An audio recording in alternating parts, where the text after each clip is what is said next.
اور آئندہ 48 گھنٹوں کے دوران بلوچستان کے مختلف علاقوں میں مونسون بارشوں کا امکان ہے۔ پی ڈی ایم اے کی جانب سے کیا اقدامات کیے گئے ہیں، اسی حوالے سے بات کریں گے اپنی نمائندہ سدرا عارف سے، جو کہ اس وقت موجود ہیں پی ڈی ایم اے کے کنٹرول روم میں۔ بتائیے گا سدرا۔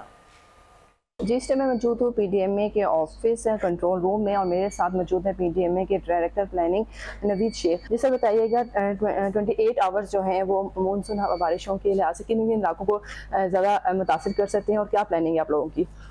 بسم اللہ الرحمن الرحیم، تھینک یو ویری مچ کہ آپ نے یہاں پر آئے۔ اور اس میں یہ ہمارے پاس ایک کنٹرول روم ہے جہاں پہ ہم مطلب جو 24 آورز یا 48 آورز کی جو پریڈکشن ہوتی ہے، سب سے پہلے تو ہم ریلائی کرتے ہیں ہمیں جو ایشو ہوتا ہے میٹ ڈپارٹمنٹ سے، وہ ڈیلی کی ڈیلی سچویشن رپورٹ ان کی آتی ہے، اس کو مینشن کر دیتے ہیں اپنے ڈیلی سچویشن رپورٹس میں۔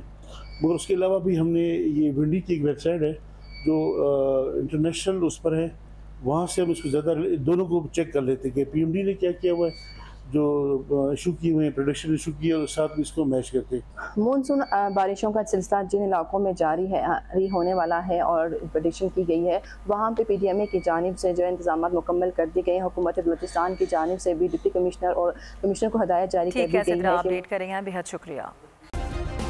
سبسکرائب کریں اور بیل دبائیں تاکہ کوئی خبر رہ نہ جائے۔